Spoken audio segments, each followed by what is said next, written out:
Adat itu seperti tongkat estafet. Ketika aku tidak melanjutkan tongkat estafet dari orang tuaku, bahkan anakku pun tidak bisa melakukannya sebelum aku melakukan itu. Simbolon ada di dalam 89 ini. Oh, Yang tidak boleh saling menikahi. Pengantenku nangis karena tusuk sanggulnya itu kena kait sama ulos. Bahkan orang Batak pun yang sudah besar di Jakarta agak aneh dengan mendengar kata-kata ini. Pemusik itu di zaman dulu, itu sebelum agama masuk ke tanah Batak, itu sejajar sama Tuhan. Oh enggak kok 3 bulan bisa. Memang 3 bulan bisa. Tapi runtutan kamu mau memasuki pesta adat Batak itu 1 tahun. Marhusip, Martupol, Martonggoraja itu sebenarnya itu di hari yang berbeda aslinya. Jadi dia pengantin. Malah pengantin. Pohica. Lumayan males banget aku. Gue aja kalau acara suka deg-degan bang sebenarnya bang. Tapi kalian berdua kayak santai aja udah. Jadi izinkan orang tuh memilih Musiknya izinkan. Jangan ambil kau semua ya. Wedding Podcast.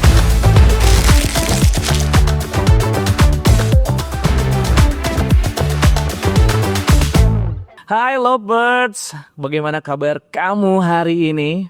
Seperti yang kita ketahui bersama ya, Indonesia ini sangat luas banget. Kita sudah pernah menghadirkan pernikahan Bali, pernikahan Toraja, Minang, dan baru kemarin kita membawakan pernikahan Sunda. Sekarang kita akan terbang menuju Sumatera Utara. Kita akan menghadirkan pernikahan Batak, dan di samping kiri saya sudah hadir Jeps Wedding Organizer Batak.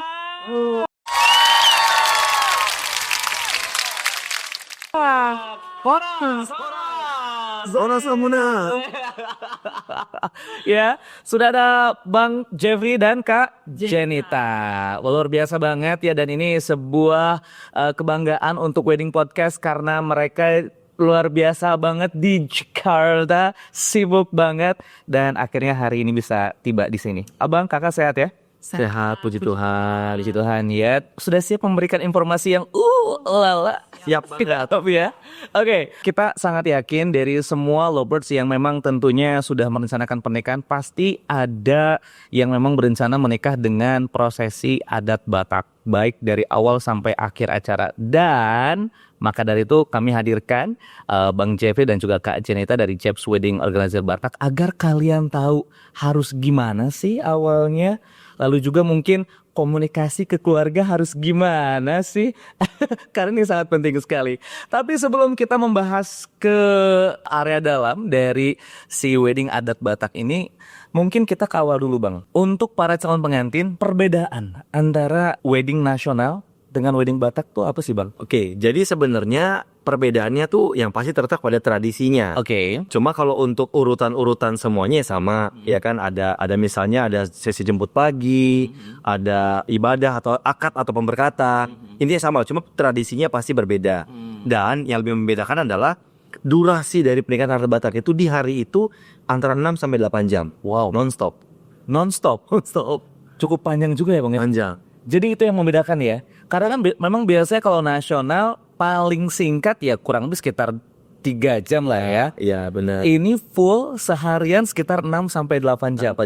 Tanpa jeda. Tidak ada transisi istirahat dan lain-lain, tapi semuanya full karena memang diisi dengan beberapa prosesi adat seperti itu. Benar. Oke, ini kita akan langsung saja karena memang mengingat untuk prosesi adat Batak dengan nasional sebenarnya memang pada dasarnya tidak ada perbedaan, namun yang memang mencolok adalah lebih ke prosesi adatnya. Iya, benar. Oke, sekarang kita akan langsung ya. Mohon dengarkan baik-baik, oke? Kita akan masuk kepada langkah pertama, step by step dari pernikahan adat Batak. Kak Jenita, silakan. Oke, kalau dari POV saya sebagai seorang wedding organizer, pertama kalau misalnya kalian mau merencanakan pernikahan acara adat Batak, cari tahu dulu. Cari tahu artinya gini, kita tanya-tanya dulu nih ke semua teman-teman sekitar kita yang sudah pernah mengadakan pesta acara adat Batak. Oke. Nah, setelah itu, baru habis itu kita tentukan jumlah tamunya. Oke. Kalian mau jumlah tamu berapa? Tentukan budgetnya. Dari budget itu ketemu nih, gedungnya harus yang seperti apa, terus tamunya mau berapa. Dari situ tuh udah ada. Kemudian yang paling krusial adalah cari tahu vendor-vendornya. Vendor-vendor yang mau dipakai itu apa? Misalnya ada gedung, terus ada fotografer, ada catering, terus habis itu dan lain-lain lah, dan MUA juga kan termasuk vendor-vendor. Cari tahu. Nah di situ tuh kita bisa cari tahu lewat mana sih, lewat platform sosial media. Sekarang kan apalagi sosial media tuh banyak ya, ada Instagram, TikTok, Bright Story pun ada. Jadi buat para pengantin jangan capek, jangan males buat cari tahu terkait vendor-vendor untuk acara pesta pernikahan karya. Oh, oke. Berarti itu memang step by step untuk prosesi dari awal sebelum kita masuk kepada adat. Yes, betul Nah, sekali. sekarang aku mau tanya nih, Kak Jeffrey, Bang Jeffrey sama Kak Jenita. Kalau di Sunda ada siraman, kalau di Jawa biasanya ada malam Midodareni, ya. Oke, aku pengen tahu dong, kalau di Batak ini nama prosesi dari awal sebelum pernikahan, entahkah lamaran, tapi tentunya dengan istilah-istilah khas dari adat Batak. Silakan, Bang. Jadi kalau dari tahap awal biasanya ada marlaning-laning. Marlaning-laning. Laning istilahnya kayak bisik-bisik. Nah, ya, oke. Kita ada main ya, oke. Marlaning. Mar hori-hori dinding. Oke. Gitu. Ini saya skopnya masih kecil lah. Masih antar keluarga kedua belah pihak, tapi nggak besar. Lalu baru masuk ke marhusip. Marhusip. Abis marhusip ada martupol. Tapi martupol ini tidak semua menjalankan. Ada yang menjalankan, ada yang enggak. Oke. Nah, nanti saya jelaskan Oke. di mana poinnya. Lalu terakhir ada Martonggo Raja dan Maria Raja. Oke. Martonggo Raja, Maria Raja ini sama seperti technical meeting tapi versi adat masing-masing. Versi marga masing-masing. Gitu, baru langsung ke pernikahan adatnya. Oke. Itu. Nah, sebelum di pernikahan adat itu pagi-paginya ada kita bilangnya sarapan pagi atau marsi buah-buahi. Marsi buah-buahi. Tapi memang istilahnya kalau bukan orang Batak nih memang Agak aneh ya. Tuming. Derunting. ya. Tapi mungkin bukan saya doang kan Bang ya. Ya, Mungkin semua. beberapa orang yang mungkin memang bukan dari Batak pasti apa Bang ya? Bahkan orang Batak pun yang sudah besar di Jakarta agak aneh dengan mendengar kata-kata ini. Oh, jadi Gitu. Anda tidak sendiri ya, Bang? Anda juga sendiri. Betul ya. Bang, dari istilah-istilah yang Abang tadi sampaikan Bang ya, dari awal itu, atau gini Bang, izin Bang, aku maaf banget Bang ya, mungkin ini point of view ataupun cerita pribadi Bang. By the way, kalau marga tuh di Batak tuh ada berapa sih Bang? Banyak sekali. Itu Bang, Marga saya aja nih. Jadi kita punya seperti akar apa ya? keluarga, Akar keluarga lah gitu kan. Untuk simbolon sendiri itu ada di bawah istilahnya ikatan namanya Parna. Itu kalau nggak salah ada 89 marga di dalam satu akar ini. Dari simbolon tuh ada 89 lagi. Ya, bukan simbolonnya, simbolon dan siapa-siapa itu total. Jadi simbolon ada di dalam 89 ini. Oh, Yang tidak boleh saling menikahi. wah ini sih ceritanya bakalan Bang, tapi berarti memang ini mitos atau fakta Bang?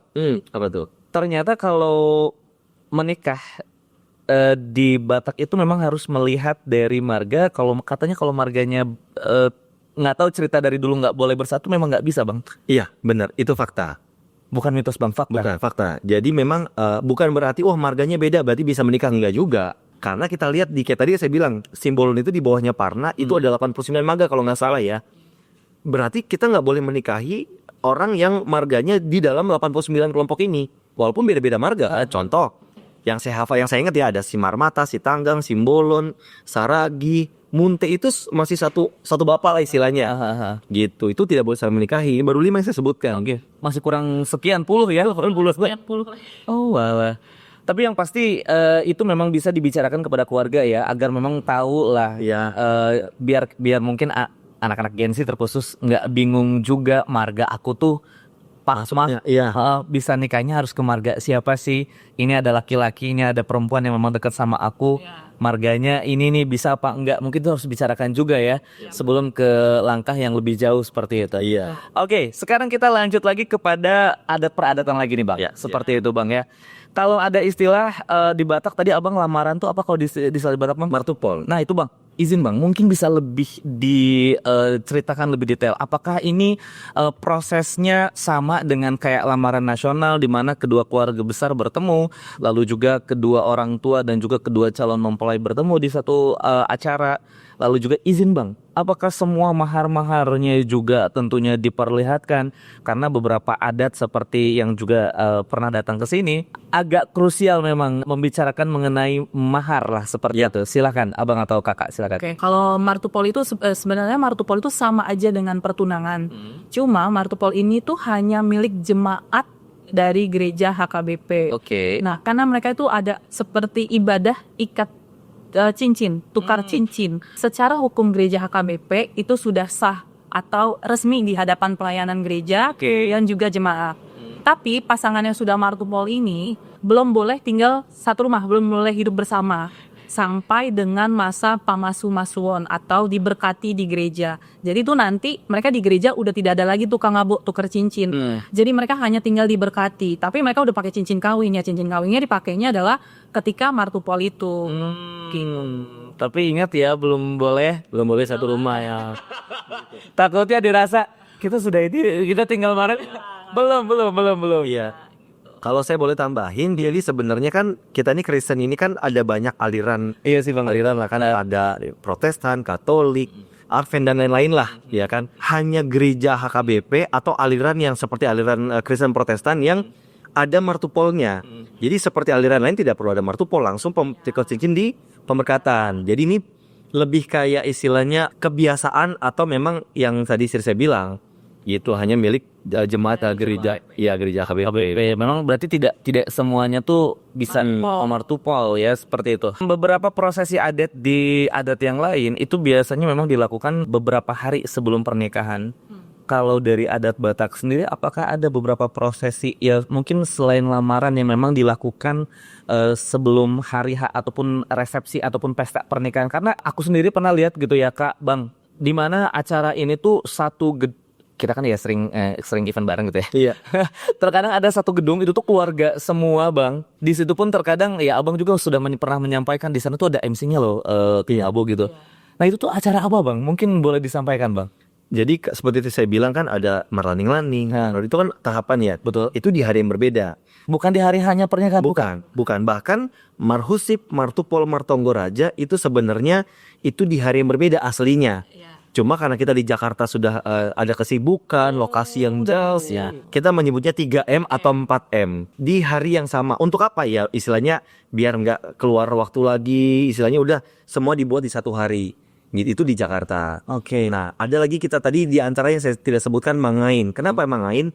Itu bagi salah satu pengantin yang bukan orang Batak. Oke. Gitu. Jadi kita sebutnya tadi 4M. Jadi itu sebenarnya Mangain pun bisa di hari yang sama, cuma karena keterbatasan waktu dan wilayah dan jarak dan lain-lain, jadilah 4M. Kenapa 4M bagi salah satu pengantin yang bukan orang Batak? Gitu, itu yang dibilang beri marga lah istilahnya. Oh yang oke. Gitu. Oh berarti Lovebirds untuk kalian yang memang tinggalnya mungkin ya di area Jakarta ataupun mungkin kita di Jabodetabek, kayaknya kalau memang acara pernikahan yang berbeda-beda hari, otomatis mungkin waktu dan biaya dan semuanya mau ikut lah pasti. Ya. Tapi memang efeknya adalah jika memang dilakukan dalam satu hari, tapi fisik lumayan ya Bang ya. Banget. Seperti itu. Tapi kan itulah adat. Kita harus melestarikan gimana. Kalau tidak seperti itu, ya siapa yang mau melanjutkan budaya kita di adat Batak ini ya Bang Kak. Tapi Kak izin, mungkin keluarga yang di Sumatera sana apakah masih banyak sekali yang melakukan yang dimana melakukan adat ini memang berbeda hari atau gimana untuk di daerah sana, di Sumatera sana? Kalau di daerah sana masih banyak ya, masih banyak untuk yang melakukannya beda hari. Karena gimana, kayak pesta adat aja mereka masih banyak yang dilakukan di halaman rumah. Gitu. Kalau di halaman rumah tuh biasanya sampai jam 1 pagi, jam 2 pagi, malah mereka lebih lama. That's why makanya kalau adat di Jakarta lebih apa ya, dipersingkat. Jadi kita tuh kalau di pesta di gedung hanya sampai jam 6 sore. Jadi emang kembali lagi ke ya durasi waktu dari segedung sendiri ya. Tadi sudah disampaikan bahwa memang untuk kamu nih yang memang masih tinggalnya di area dari Jabodetabek gitu ya, masih di pusatnya dari Indonesia, ya mungkin masih aman karena kembali lagi Bang Jervi dan juga Kak Jenita benar-benar secara sedetail mungkin untuk memperlihatkan juga tentunya menyampaikan dari susunan acara agar memang tidak hilang lah si adatnya sendiri. Karena balik lagi yang menikah itu kan memang kalian berdua, tapi kalian harus lihat nih keluarga di belakang ini ya. Mau lancar acaranya kan ya. Oke, Bang. Setelah dari ini selesai semua, memang kalau ya udah kita ambil yang memang sering kita ambil yang memang sekitar 6-8 jam ini Bang ya. Aku tuh pernah lihat ada prosesi kayak semacam makanan gitu Bang. Ikan mas lah dengan maknanya apa Bang segala macam, lalu juga selain ikan mas ada juga beberapa yang lainnya, silakan Bang Kak. Kita nyebutnya tudu-tudu. Tudu-tudu. Ya, itu istilahnya samalah seperti di sekolah juga seserahan. Oke. Ya kan. Nah, di sini tudu-tudu itu ada dua jenis. Ada berupa deke atau ikan mas, deke, lalu berupa daging. Nah, daging ini ada banyak. mulai dari sapi atau kerbau atau bedu atau bahkan kambing bagi yang beragama Muslim atau Kristen Advent. Si tudu-tudu ini adalah sebagai penghormatan kepada keluarga yang kita datangi atau dari kedua belah pihak inilah. Biasanya kalau tudu-tudu daging itu diberikan keluarga laki-laki kepada keluarga perempuan. Tudu-tudu daging itu dari laki-laki ke perempuan. Oke. Lalu dari keluarga perempuan memberikan deke yang tadi ikat tudu-tudu ikan mas sebagai wujud penghormatan lah. Dan pemberian seserahan ini atau tudu-tudu ini sebagai tanda awal bahwa jamuan makan ini dimulai. Gitu. Bang, ini semua yang keluarga di situ makan semua, Bang. Maksudnya itu contoh kayak ikan mas. Kan kalau satu doang kayaknya semua nggak cukup, Bang ya. Iya. Berarti sesuai dengan keluarga yang datang, Bang, jumlahnya. Enggak, itu hanya Hanya cuman kayak semacam ini simbol aja. bener. Makan silakan yang lain seperti itu. Ya, tetap disediakan makanan yang lain, tapi si tudu-tudu ini mau itu daging ataupun ikan tetap dibagikan kepada diutamakan adalah suhud atau keluarga yang menikah sama hula-hula atau keluarga ibu dari masing-masing pihak. Gitu. Jadi mereka yang diutamakan mendapatkan si kita bilangnya jambar lah ya. Si tudu-tudu ini bagian-bagian dari ikan ataupun daging-daging ini. Gitu. Oke. Sisanya tetap makan yang sudah ada. Oh, kirain aku tuh contoh kayak apa tadi dangke apa yang deke. Kirain aku deke itu menyiapkan memang sebanyak dari keluarga yang datang. Oh, ternyata tidak ya. Itu hanya kayak semacam simbolis saja, mungkin satu ikan mas yang besar. Mungkin nanti pemangku hajat ataupun mungkin yang dituakan akan menjelaskan maknanya apa seperti itu. Bener. Setelah itu baru makanlah bersama seperti itu ya. Tapi di dalam menu makanan yang sudah dibagikan tetap ada resep atau masakan menu yang si DK ini ada juga. Ya. Cuma bukan yang disajikan yang kita makan semua orang. Betul ya. Yang namanya acara tuh pasti ada sajian ya. Tadi ada apa Bang, tudu-tudu lah, lalu juga ada yang ikan mas apa istilahnya DK. Nah, tadi ada istilah duku-duku apa? Tudu-tudu Spanganon. Nah, silakan Kak, mungkin bisa dijelaskan. Nah, jadi tudu-tudu Spanganon itu biasa pemberian dari keluarga Parana, nanti memberikan daging, potongan daging seperti kerbau atau babi yang kemudian dibalas dari keluarga perempuan deke. Nah, nanti untuk cuplikan videonya mungkin bisa dilihat di sini. Inilah prosesi adat tudu-tudu Spanganon, di mana prosesi ini melambangkan prosesi mulainya acara adat dan mulainya kita akan masuk di acara sajian makan. Mungkin seperti itu. Gitu. Jadi tudu-tudu Spanganon seperti ini. Nah, nanti potongan-potongan ini pun akan dipotong oleh masing-masing parhobas kemudian diberikan kepada keluarga. Seperti apa namanya Bang? Hula-hula, tulang gitu. Nanti undangan. Kayak jambar gimana? Nah, itulah jambar. Jadi istilahnya setiap dari satu tubuhnya hewan ini, mau itu sapi, kerbau atau B2, itu punya partai masing-masing. Contoh kepala tuh buat siapa, ekor buat siapa, kaki kanan depan buat siapa, itu punya bagian-bagiannya. Itu udah punya bagian yang memang sudah namanya sudah ada semua ya? Sudah nggak bisa yang aku pengen yang bagian kaki sebelah kanan dong. Nggak bisa. Itu undangan yang diundang itu sudah punya bagian masing-masing. Tapi tidak ada bagian WO di situ. Oke.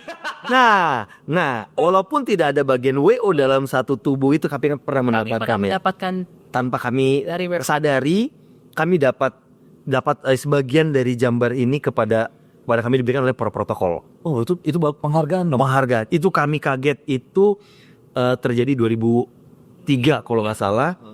Jadi kami dipanggil tuh di depan panggung. Kita pikir cuma sekedar dipromosiin atau diperkenalkan gitu kan, atau minta bantuan suruh apa gitu. Enggak, cuma seperti kayak mereka nih saya kayak oh mereka tuh baik, mereka tuh membangunkan saya jam sekian untuk mengingatkan ini kayak kirain cuma segitu doang. Iya, cuma sekedar promosi. Tapi tiba-tiba di ending pembicaraan itu bilang gini, Lehon jambar tunasida.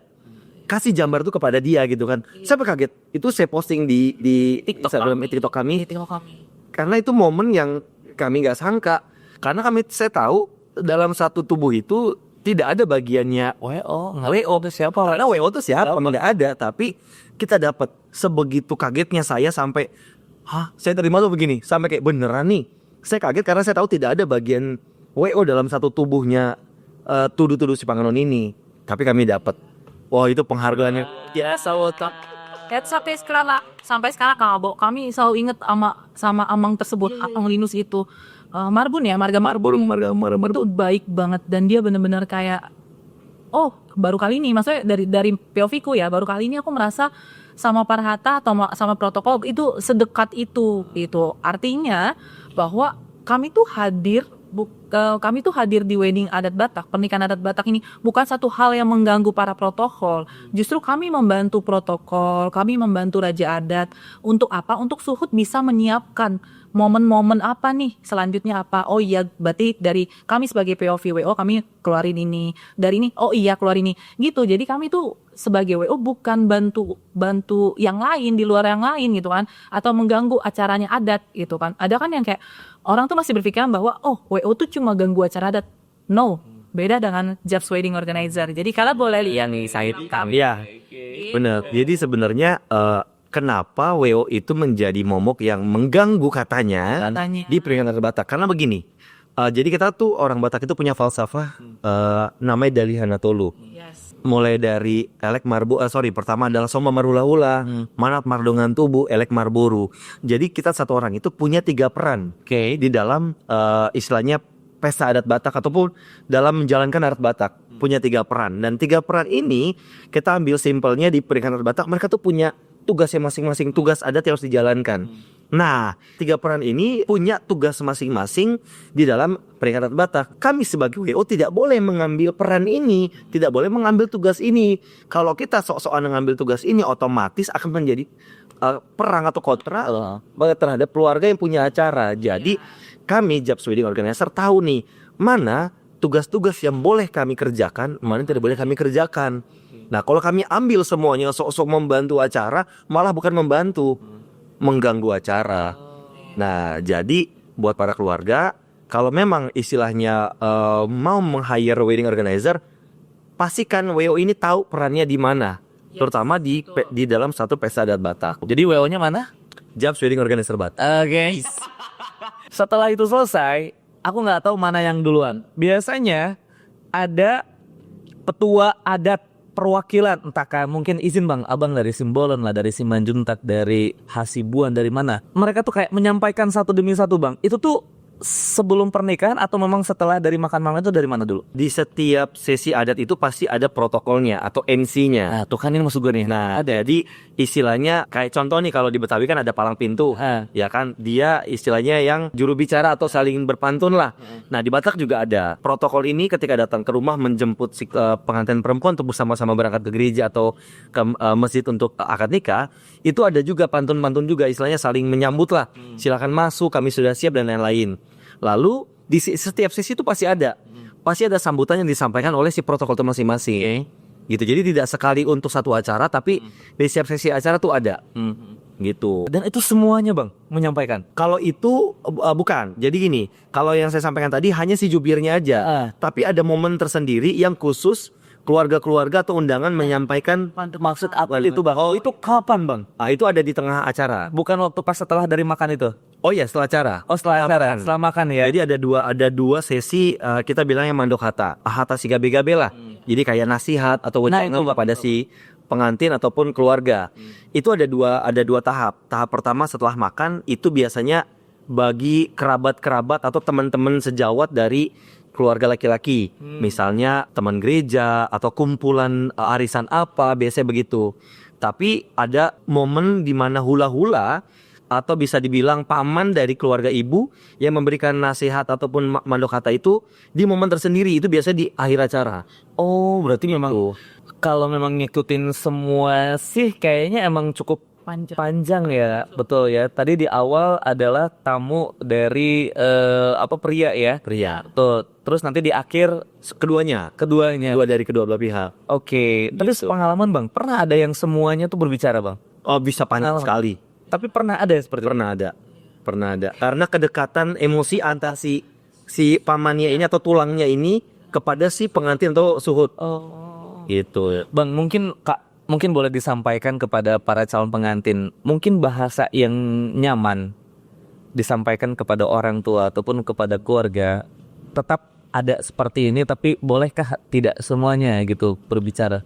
Silakan. Paling biasa sih gini sih, kalau kami itu ngasih wejangan ke para pengantin gini, apa adat itu memang kalian mau nggak mau harus meneruskan adat. Betul. Karena ini seperti tongkat estafet yang harus kalian jalankan, dan ini akan dijalankan oleh generasi di bawah kalian seterusnya gitu kan. biasanya para pengantin tuh punya keinginan yang mereka, gue pengen wedding dream gue seperti ini. Tapi gini, di adat Batak itu kayaknya agak bisa dibilang ya pinter-pinter kita lah untuk menjalankan. Biasa itu konsultasi dengan kita nih gitu. Nah, biasa itu dibicarakan aja sama orang tua. Mah, aku mau pestaku seperti ini. Pak, aku mau pestaku seperti ini. Mungkin boleh dengan menggunakan kalimat yang enak didengar gitu. Tapi kalau misalnya dibilang, Kak, gimana caranya aku nggak bikin pesta adat Batak, tapi mama papaku kayak, itu kayaknya hal yang sulit ya menurut saya. Berarti agak sulit ya gitu. Intinya memang harus dibicarakan seperti itu. Iya. Tapi pun kalau memang tidak menggunakan, kayaknya itu agak sulit. Agak sulit. Ayo sulit ya, karena baik lagi bahwa pernikahan yang menggunakan adat itu kayak semacam kita melanjutkan Tongkat estafet. pejabat estabel ya. Tapi memang benar juga kalau bukan kita ya siapa lagi, seperti itu ya. Oke, tadi sudah masuk kepada jamuan, lalu juga sudah masuk kepada penyampaian-penyampaian baik dari keluarga pria dan juga wanita. Berikutnya ini masuk kepada salah satu tradisi, kayaknya dari semua acara pernikahan yang dibawakan ini selalu ada. Dan ini langsung dipakai oleh Bang Jeffrey dan juga Kak Jenita, ada di Oh ya. Mangulosi. Mangulosi itu apa nih selain? Mengulosi itu memberikan ulos. Memberikan hulu. Mengclosing. Mangulosi. Ulos itu ya bahannya orang sesuatu yang diberikan. Gitu, atau diulosin gitu. Abang, kakak, mungkin bisa disampaikan dari makna, dari simbol, dari ini sesuatu yang sangat penting dalam adat Batak, silakan Kak. Jadi sebenarnya ulos itu adalah kain yang pada umumnya dimiliki oleh setiap suku. Contoh Jawa ada batik, ya kan, atau tenun-tenun di daerah Indonesia Timur. Tapi kalau untuk ulos ini maknanya adalah seperti penghormatan, rasa sayang, atau memberikan rasa kehangatan kepada orang yang diberikan. Gitu. Jadi istilahnya tapi yang saya pakai ini bukan ulos yang dipakai untuk adat ya. Ini sudah modifikasi. Gitu. Jadi kalau ulos, jadi ada beberapa nama ulos yang biasa dipakai dan diberikan kepada si yang punya acara. Contoh misalnya kayak kalau untuk kepada anak yang baru lahir kita kadang mengiring jenisnya. Beda-beda namanya. Tapi kalau yang saya pakai ini lebih kayak modifikasi aja. Asia. Gitu. Jadi bukan untuk keperluan adat yang saya pakai. Dan ini tenun. Iya. Tenun balige. Oh, ini namanya tenun balige. Jadi kalau dibilang ulos, ada yang namanya tuh jenisnya sadum, terus mangiring tadi saya bilang buat anak-anak, terus ragi hotang, ragi hidup, pasamo dan lain-lain lah. Itu jenis ulosnya macam-macam, dan itu peruntukannya juga beda-beda. Benar nggak sih Bang, ternyata ulos ini adalah digunakan dari kayak turun-temurun gitu Bang? Ada dari nenek, ini dulu nenek pakai ulos ini, kami berikanlah kepadamu semacam. Terus itu semuanya seperti itu, betul Bang? Iya, selama si keluarga ini memiliki. Gitu. Ya kalau memang dari keluarga ada keluarga yang tidak mendapatkan turunan-turunan ulos ya nggak perlu, tinggal beli yang sudah ada gitu. Tapi kalau ada yang khusus memang dia secara turun-temurun menyediakan ya boleh juga Dan mungkin itu harganya mungkin lebih mahal. Lebih mahal ya. Nilainya mahal Ya. Ya. Oke, Lovebirds ya, dari awal dan sampai pertengahan ini obrolannya udah cukup dalam sekali, dan tentunya semoga walaupun belum ke dalamnya, Lovebirds sudah mulai bisa menarik benang merah bahwa ternyata memang ini pesan yang disampaikan dari beberapa pemangku adat ataupun narasumber adat yang memang diundang ke sini, bahwa memang balik lagi kalau bukan kalian ya siapa lagi. Dan pernikahan itu bisa dibilang adalah sarana untuk memperkenalkan adat ternyata. Bener. Dari mana lagi gitu kan, pernikahan adalah salah satunya seperti itu ya. Dari adat yang memang harus kita terus jaga, tapi kita melihat dari regenerasi hidup manusia. Kalau dulu kemarin ya awal-awal dulu kita sebut ada baby boomer, milenial. Kalian sebagai pelaku wedding organizer yang khusus Batak nih, menghadapi Gen Z tapi konsepnya harus disampaikan kepada orang tua. Bang, mungkin boleh disampaikan kesulitan-kesulitan ataupun mungkin hal-hal unik segala macam selama beberapa tahun fokus di bidang ini. Silakan Bang. Saya melihat kalian itu dari dua jenis, orang tua dan si pengantin itu sendiri.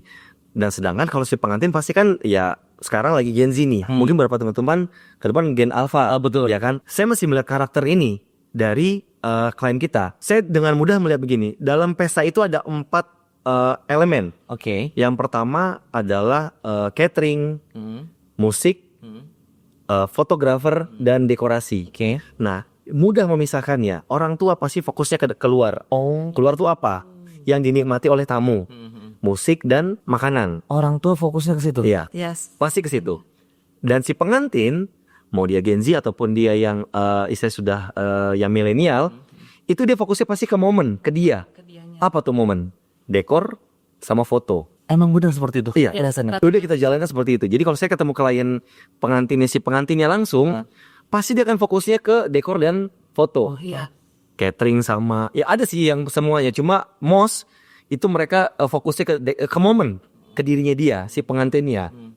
Sedangkan kalau saya ketemu klien yang orang tuanya langsung, yang hubungin kami, yang saya lihat adalah mereka fokusnya ke catering sama ke musik. Musik berarti adat kan, karena musik adat ini dia harus orang yang ngerti urutan adat Batak, gitu. Bukan sekedar dia tahu musik terus dia bisa main walaupun alat musik tradisional, bukan berarti itu yang dia bisa main, gitu yang dia cari, tapi harus musisi Batak yang mengerti urutan adat Batak. Ini pasti menjadi dilema di antara si pengantin dan orang tua. Oke. Nah, saya selalu bilang gini sama si pengantinnya nih, gini loh kak, gini loh bang, gitu kan, walaupun tuan saya ya.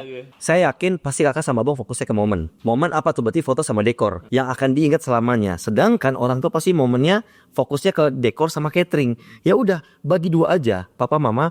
Oke deh, saya tahu nih pernikahan Batak itu penting sekali buat kalian.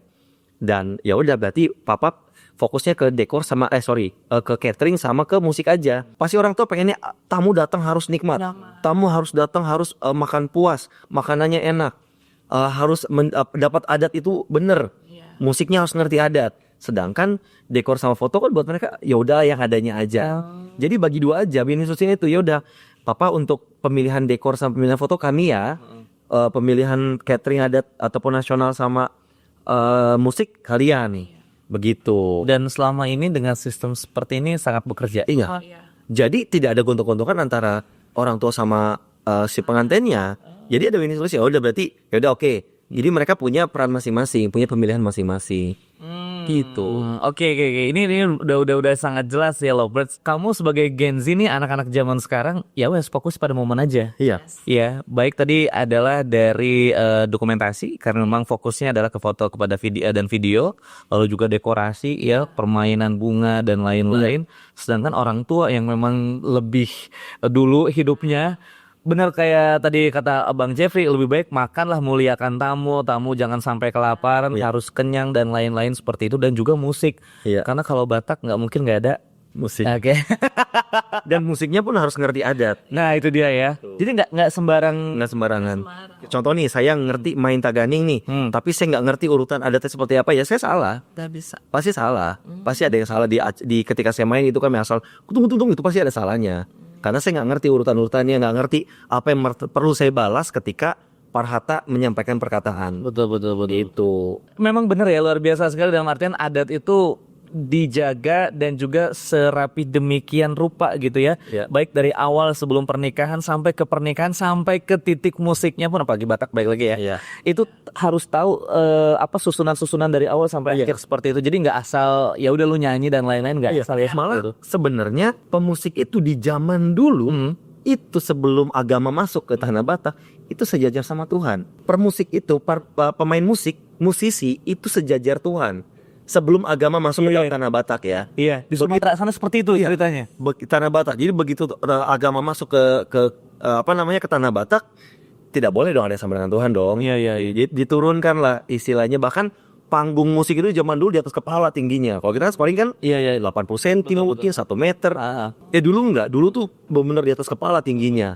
Karena ya dianggap menyamai Tuhan. Nah, tapi sejak agama masuk ke tanah Batak itu tidak boleh. Jadi istilahnya menyesuaikan lah. Tapi mungkin itu yang memang membuat pernikahan Batak ya pasti kental dengan musik dan seperti itu. Iya mungkin ya. Iya. Tapi penghormatan itu tidak luntur. Iya. Penghormatan terhadap para musik atau kita bilang amang pargosi atau pemain musik lah gitu, itu tidak boleh luntur penghormatannya. Tapi menganggap dia sebesar Tuhan itu tidak boleh. Oke. Gimana? Lovebird sudah ya? Udah mulai dicatat ya, kebayang mau apa aja ya? Jadi izinkan orang tuh memilih Musiknya izinkan. Jangan ambil kau semua ya. Mau jalan mau nggak nih acara nih? Oke, Abang, Kakak selama bertahun-tahun membangun Jeb's Wedding Organizer Batak. By the way, ceritain dong, mungkin ada satu klien yang kayaknya sampai sekarang nih kalian berdua, by the way mereka suami istri ya. Kalian berdua ini emang teringat-ingat lah. Satu klien ataupun satu kejadian acara yang memang ngebuat kalian ini masih diingat sampai sekarang? Ada nggak? Silakan cerita. Aduh, kalau ditanya cerita apa yang paling berkesan tuh banyak sebenarnya, karena pernikahan adat Batak ini kami dari 2019 ya. Wow. Jadi yang paling kuingat adalah pengantenku nangis karena tusuk sanggulnya itu kena kait sama ulos saat lagi mangulosi. Jadi gini. Jadi ketusuk. Iya, ketusuk sanggulnya. Oke. Jadi gini, ketika nanti pengantin ngulosin kan begini duduknya kan. Kan suami istri nih kan. Ya, ngulosin terus mungkin yang di belakangnya parborunya itu nariknya nggak lihat, main narik aja ulosnya. Jadi kesangkut lah atau ketusuk, pokoknya dia sampai teriak gitu. Dan itu mengakibatkan pengantenku nangis. Satu yang kupikirin gini, itu kan sesi mangulosi masih panjang, baru banget mulai. Dia nangis, make up-nya luntur coy. Gue kayak, oh my god, gak mungkin ini gue minta commercial break kit untuk gue retouch dia. Itu gak mungkin. Terus aku gini sama fotografer, begitu dia nangis, aku sama fotografer langsung, gimana kak? Yang nggak tahu, nggak tanya gue nanya siapa, nggak mungkin ini gue berhentiin gitu kan? Iya, nggak bisa, karena saat sesi mangulos itu nggak mungkin kita suruh raja adat atau Pak Hatta, amang bentar ya berhentiin dulu, nggak mungkin, gitu. Dan dia nangis. Tapi keluarga yang sedang ngasih ulus mereka nggak sadar kalau nangis itu ada, ada. cuma jalan terus. Beberapa sadar. Tetap jalan terus, ada ininya. Soalnya kita sambil ngebenerin aja. Iya. Gitu. Terus kejadian itu pertama, yang kedua ini yang paling ini banget sih. Jadi begitu mau entrance masuk, pengantin laki-lakiku celananya Mas Abo sobek Tengahnya. Sebelum mulai ya, saya udah masuk lah, ada tinggung. Nih, Terus gimana? Show must go on atau Jangan takut.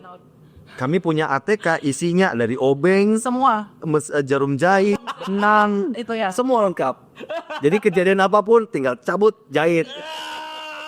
Tadi saat itu yang gue lakukan nih, bang, permisi, ayo kita ke ruang retouch, buka celananya, aku jahit. Hah, yang bener kak? Ya iya kan, gak mungkin kamu ganti celana, aku bilang. dari mana celana yang nggak ada Karena ganti? celananya, karena dari V itu kan gede banget ya. Oke.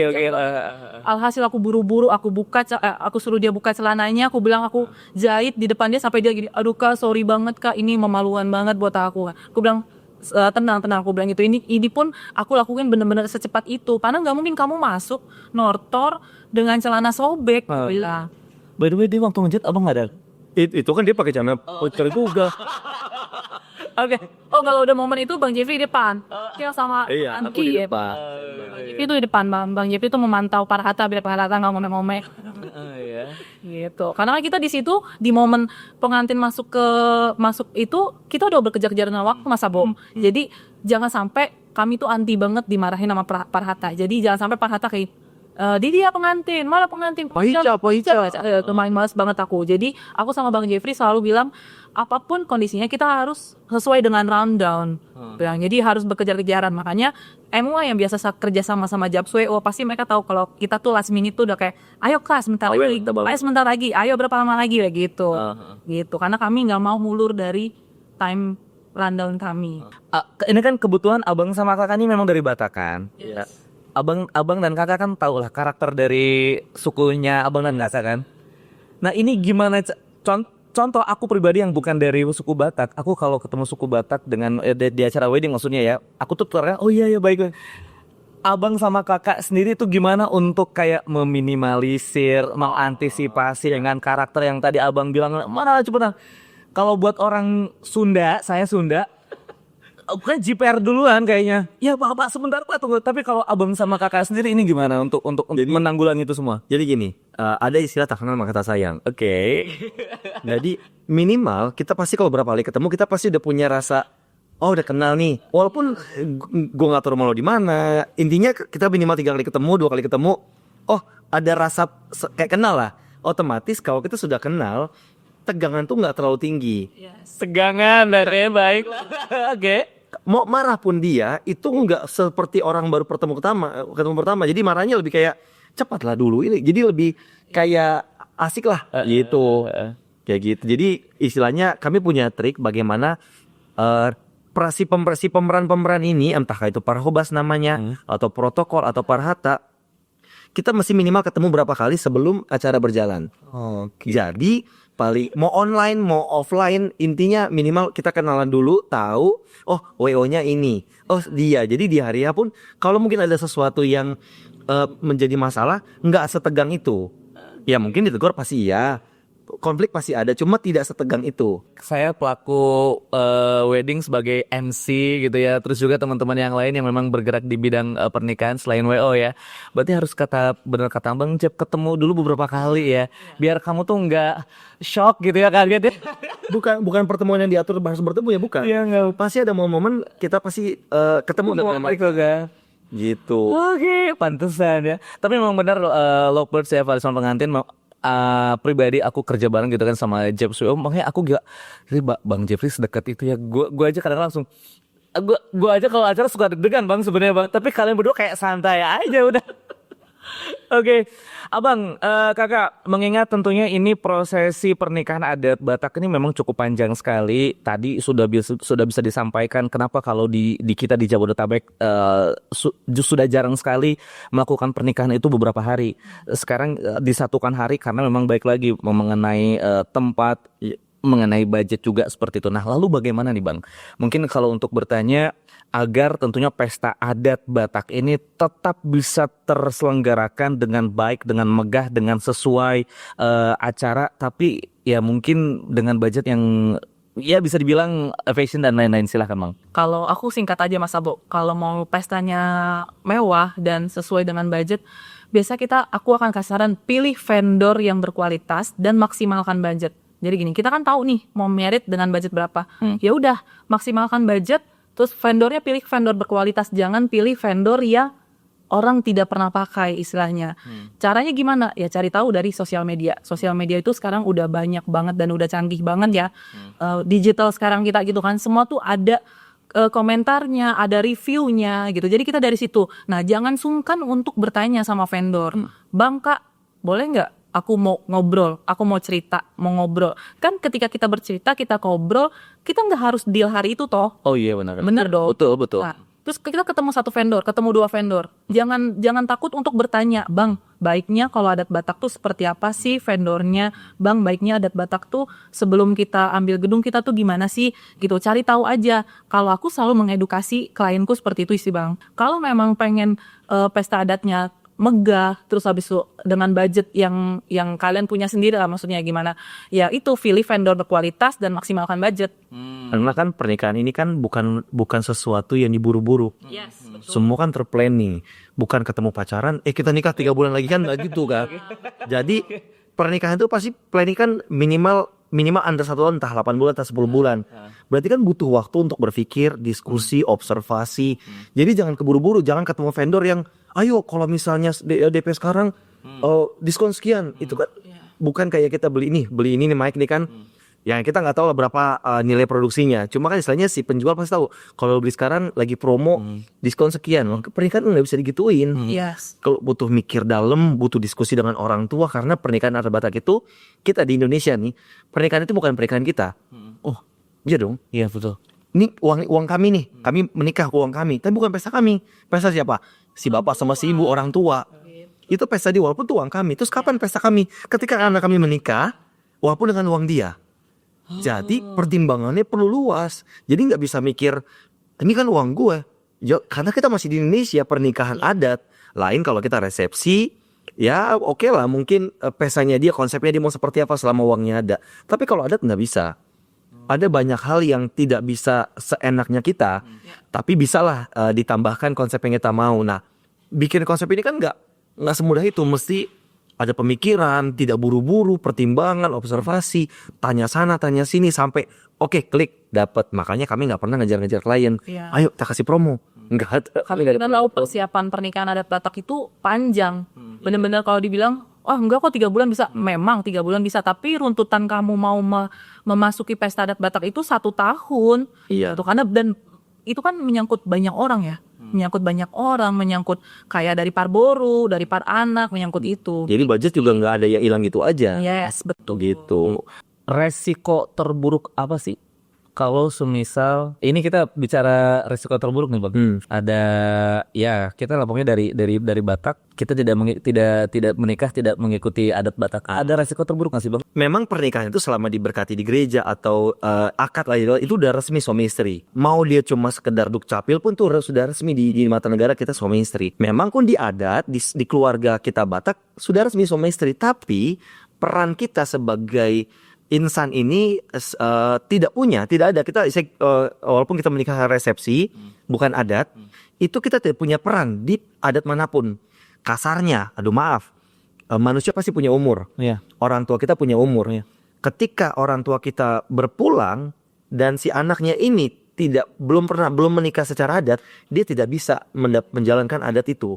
Gitu. Jadi ada adat-adat yang tidak boleh dijalankan oleh si anak ini karena dia belum pernah mengadati. Belum pernah pesta adat pernikahan itu. Makanya walaupun sudah menikah resepsi ataupun katakanlah cuma dukcapil aja, perlu menjalankan adat Batak. Kecil pun besar pun itu adat Batak. Mau cuma 100 orang, 200 orang, mau 5.000 orang, ya adat juga. Nah, kalau memang sudah keburu nikah umum atau resepsi, belum nikah adat, kalau kita masih keluarga kita masih menjalankan adat, sebaiknya nikah adat. Mau cuma 100 orang, 50 orang, itu tetap adat. Sah. Gitu. Jadi resikonya itu. Kita tidak bisa menjalankan apapun adat itu. Mungkin kasih contoh gini. Contoh misalnya Kang Abo nih mau nikah nih ya. Dapat calonnya tuh orang Batak. Tapi kami sebagai orang tua, itu waktu saat kita pernikahan kita belum diadatin. Sedangkan Kang Abo pasangannya menuntut untuk ayo kita wedding pesta adat Batak gitu kan. Nah itu nggak bisa Kak. Belum bisa karena kami belum diadatin. Jadi kami harus diadatin dulu baru Kang Abo bisa melangkah untuk melakukan adat.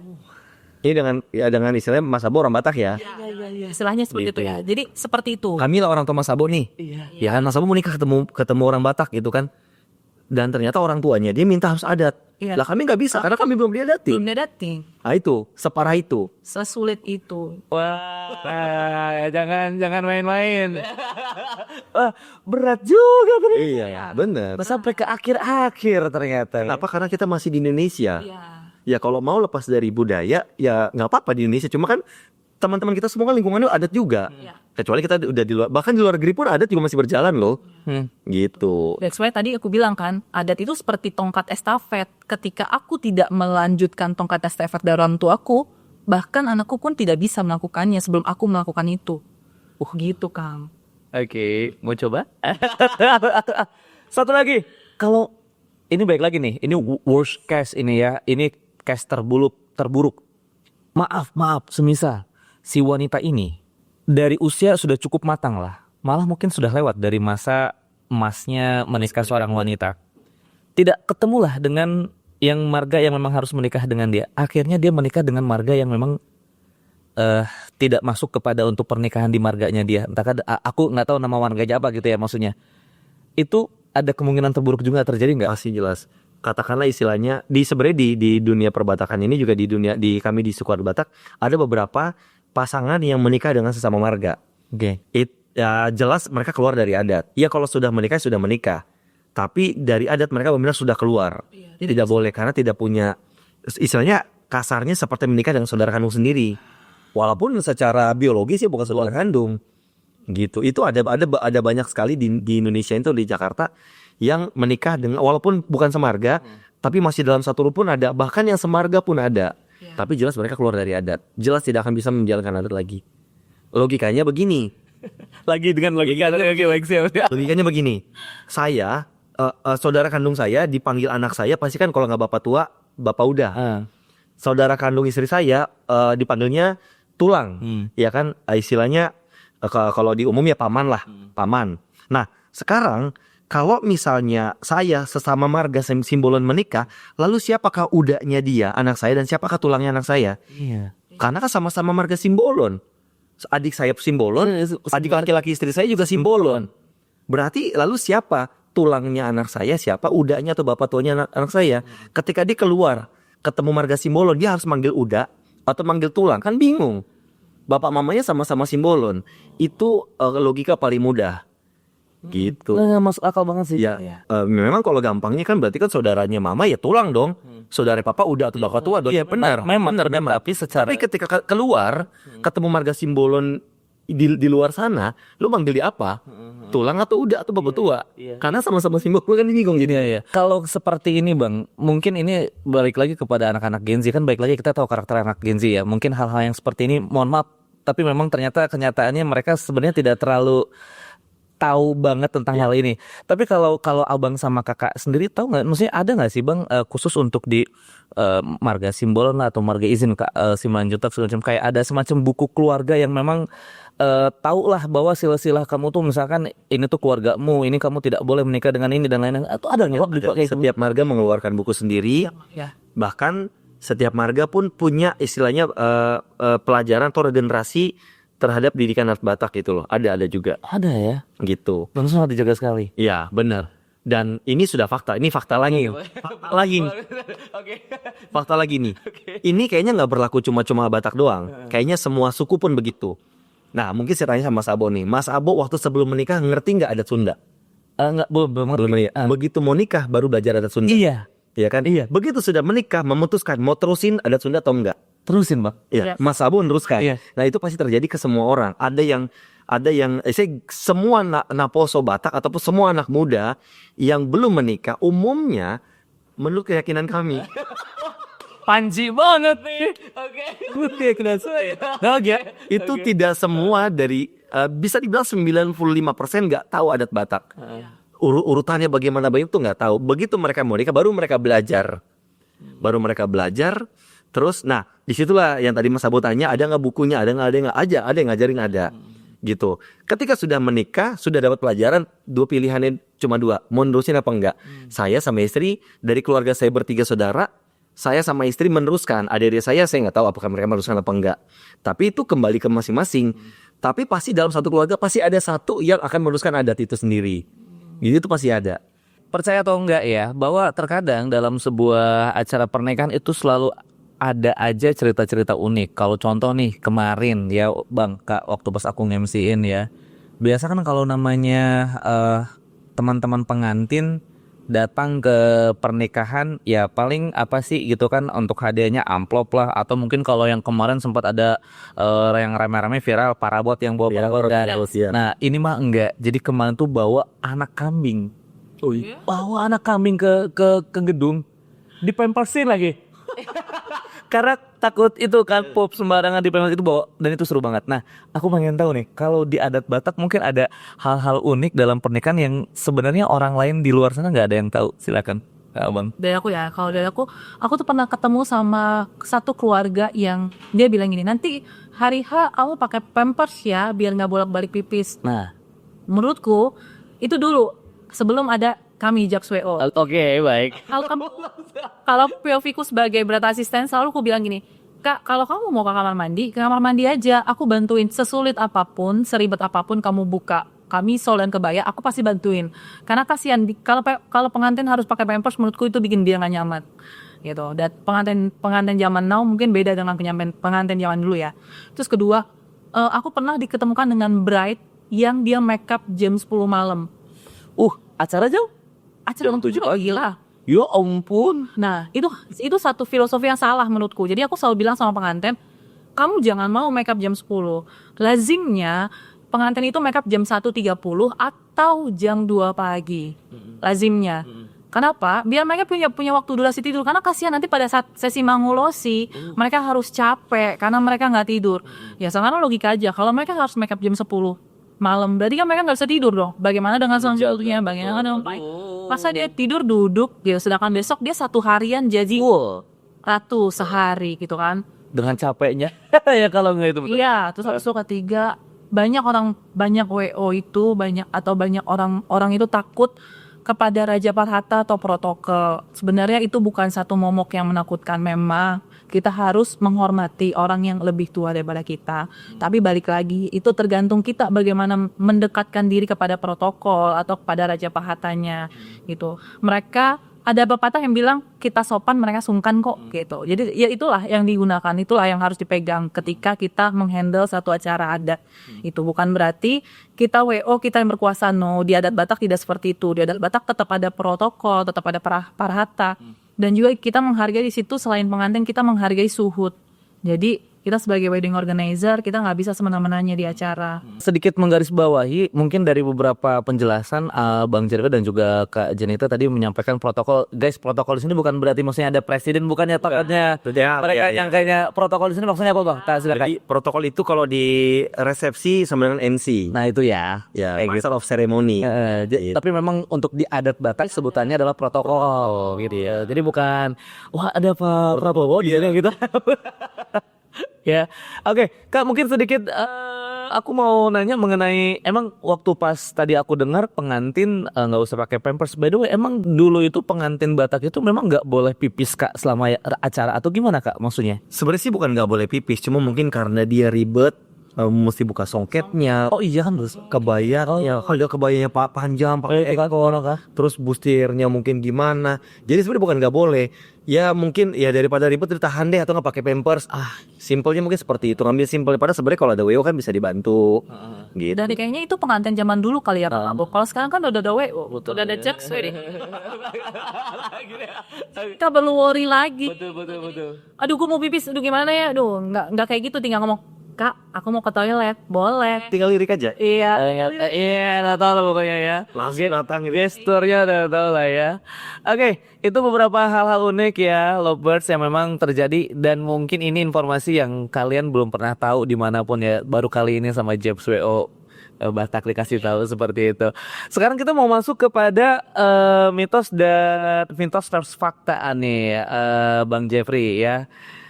Pertama adalah ini mungkin bisa dijelaskan secara detail lagi kali ya, Bang ya. Asalkan marganya beda, berarti aman dan boleh langsung menikah. Itu mitos. Oh, bukan fakta ya? Bukan. Karena bisa aja marga. Contoh tadi kan di Simbolon itu ada banyak marga. Dalam satu rumpun Parna itu ada banyak marga. Contoh salah satunya ya Tumanggor, Sitanggang, Simarmata, Simbolon. Saya Simbolon, let's say istri saya Simarmata udah nggak mungkin. Kan marganya beda nih. Simbolon, Simarmata beda. Tapi makanya saya bilang itu mitos. Mesti lihat dulu dari partuturan sama tarombo. Ada juga marganya beda, tapi juga ada yang tidak boleh dinikahi. Contoh, kalau pernah dengar kata pariban. Pariban itu kan bisa dibilang adalah keponakan dari mama. Ya kan, anak dari saudara laki-laki mama. Nah, tapi ada pariban yang tidak bisa dinikahi. Loh, kok gitu? Padahal di mana-mana orang tahu namanya pariban bisa dinikahi dong. Nah, di Batak itu ada namanya pariban nasoboi olihon. Pariban yang tidak bisa dinikahi. Siapakah itu? Keturunan dari tulangnya mama kandung kita. Oke. Gitu. Jadi misalnya nenek dari mama saya marga Situmeang contohnya. Bukan berarti semua marga Situmeang tidak boleh saya nikahi, tapi hanya keturunan dari nenek saya itu yang tidak boleh saya dinikahi. Karena itu kita bilang pariban nasoboi olihon atau itu keturunan dari tulang rorobot. Iya. Nah, tuh nambah lagi kan kosakata aja. Berarti emang beneran kamu harus hafal ya guys ya. Iya. Nggak asal nikah gitu aja. Gitu, berarti balik lagi kan. Itu fakta banget. Kalau nggak ada sesi mangulosi, maka ini bisa disimpulkan pernikahan dianggap tidak sah secara adat, mitos atau fakta. Fakta. Fakta. Ya, karena tapi perlu dilihat dulu bahwa dalam pernikahan adat Batak tidak mungkin tidak ada sesi mangulosi, pasti ada. Nah, kembali lagi ke pembahasan kita tadi soal pernikahan resepsi. Itu pasti tidak ada sesi mangulosi walaupun kita buat di dalam dalam pernikahan resepsi itu sesi mangulosi itu tidak sah. Itu bukan mangulosi namanya, kita bilang ulos holo. Ulos kasih sayang. Jadi kayak ya wujud pemberian rasa hangat, wujud kasih sayang dari tulangnya kepada burunya yang sedang menikah. Begitu. Jadi fakta bahwa kalau tidak mangulosi itu tidak sah dalam pernikahan Batak. Begitu. Jadi memang harus ada ya lovebirds, jangan sampai itu gara-gara nggak usah deh, nggak ada, udah kamu nggak dianggap dan kamu tidak bisa. Kan adat betul nanti di kapan tahu lah seperti itu ya. Benar. Ya dalam banget soalnya nih. Seperti itu. Berikutnya nih, mungkin dalam semua perjalanan dari membangun Jeps dari awal sampai detik ini, ada nggak momen yang mungkin cukup menantang nih dan juga nggak terlupakan yang pernah dihadapi bersama-sama nih ya mengurus pernikahan adat Batak? Oh, pernah. Jadi kita kan sejak kita deal dengan klien pasti kita bikin grup. Kita pernah menghadapi satu pengantin yang keluar masuk grup. Ini grup apa sih, nggak jelas banget. Lab kok gue dimasukin lagi sih, apa sih nih si Japi? Bukan karena itu. Waduh, kira-kira. Dianya ribut, keluar grup, masukin lagi, abis baikan masuk lagi, ribut atau putus, nggak tahu sampai putus apa nggak, pokoknya ribut lah. Tiap kali ribut keluar grup, sampai kita nggak bisa masukin dia ke grup itu lagi, karena udah berkali-kali. Jadi ada notifikasi dari si pentingnya tidak bisa dimasukin, sudah berkali-kali dia. Akhirnya bikin baru. Kalau bikin grup baru kan history chatnya hilang, nggak ada lagi kan. Jadi mesti buka grup yang lain kalau membaca-baca. Iya, apa tuh gara-gara apa bang? Ya kita nggak tahu. Bisa aja perbedaan pendapat.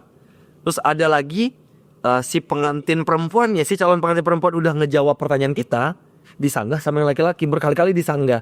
Jadi harus keputusan dia yang kita ikuti. Misalnya kita nanya sesuatu nih, Kak bagaimana A atau B misalnya. Yang perempuan jawabnya B. Tiba-tiba nggak lama yang cowoknya mungkin agak sibuk ya kerja, enggak yang A aja. Dan itu berkali-kali, akhirnya seterusnya si ceweknya gak pernah jawab lagi di grup. Ada lagi satu lagi. Ada lagi yang putus nggak jadi nikah. Gitu ada juga. Jadi dia istilahnya mereka putus, sudah hire kita, istrinya sudah bayar DP lah ya. Putus, mereka istilahnya tidak melanjutkan pernikahan. Kak, kalau nggak jadi nikah, tapi sebenarnya prosesi adat sebelumnya udah dilakuin. Sudah sebagian. Pasti udah sebagian. Iya. Tapi mungkin dia belum sampai di tahap yang martupol tadi itu. Iya belum. Karena kan martupol biasanya H-2 minggu. 2 minggu sebelum acara. Aduh ya ngeri juga ya. Oke, kasih tepuk tangan dulu buat Jeb. Dari Ngaruh Batak luar biasa. Apa nggak Kak? Mungkin ada pesan yang mau disampaikan kepada para calon pengantin nih, terkhusus untuk ya mungkin karena memang era sekarang yang nikah nih tahun-tahunan kelahiran tahun 1997 lah, sebetulnya memang Gen Z nih.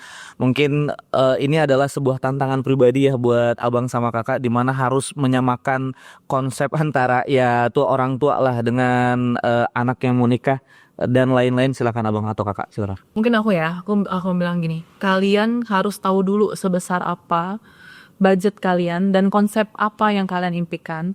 Mungkin kalian udah tahu template-nya pernikahan adat Batak seperti apa. Ya mungkin kalian ada konsep-konsep kecil yang mau kalian ini. Itu kalian harus tahu dulu dan kalian harus konsultasikan kepada orang yang tepat. Kedua adalah pernikahan adat. Jangan takut dengan pesta pernikahan adat Batak. Pesta pernikahan adat Batak itu memang rumit, tapi tidak serumit itu. Kenapa kami bilang tidak serumit itu?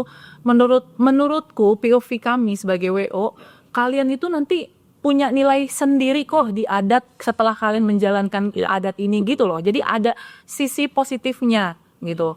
Terus habis itu lebih kepada cari tahu banyak hal terkait pernikahan adat Batak itu tuh.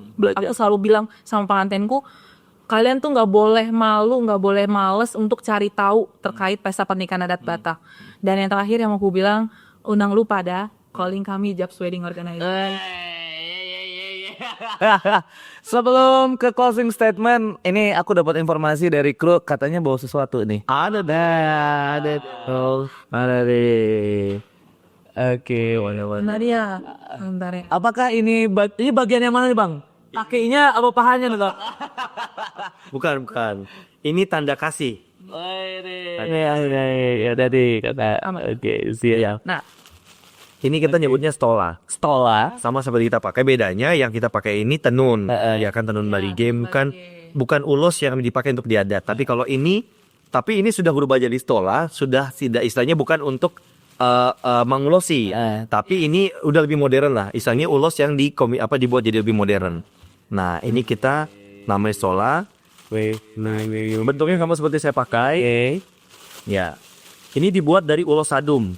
Sorry bukan sadum. Ini ragi hotan. Jenisnya ragi hotan. Ya. boleh dikalungkan. Nah, silakan.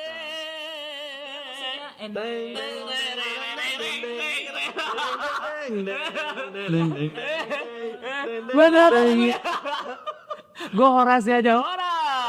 Oke, mau sama Bang, makasih loh bang, sama makasih loh. Thank you, Kak. Luar biasa ya. Tak, abang kasih closing statement bang, silakan. Buat akan Aposo Batak yang mau menikah, apapun konsep yang kalian inginkan dijalankan di pernikahan adat Batak, nggak usah khawatir untuk menjalankannya. Caranya bagaimana? Tinggal omongkan sama keluarga, orang tua, dan kalau perlu ngomong sampai ke para protokol. Protokol adat itu siapa? tanyalah sama orang tua siapakah papa mama siapakah kira-kira protokol kami nanti yang di acara adat. Ngomong sama dia, amang atau uda atau bapak tua, kami maunya konsepnya seperti ini, boleh atau enggak, boleh bisa dijalankan atau enggak. Selama kita mau ngomong baik-baik, pasti bisa dijalankan apapun konsep yang kita mau. Begitu. Yes, oke, terima kasih banyak Abang Kakak, terima kasih banyak, sehat selalu. Ditunggu lagi, mungkin nanti bisa ngobrol tentang hal-hal yang lain lagi. Siap, oke.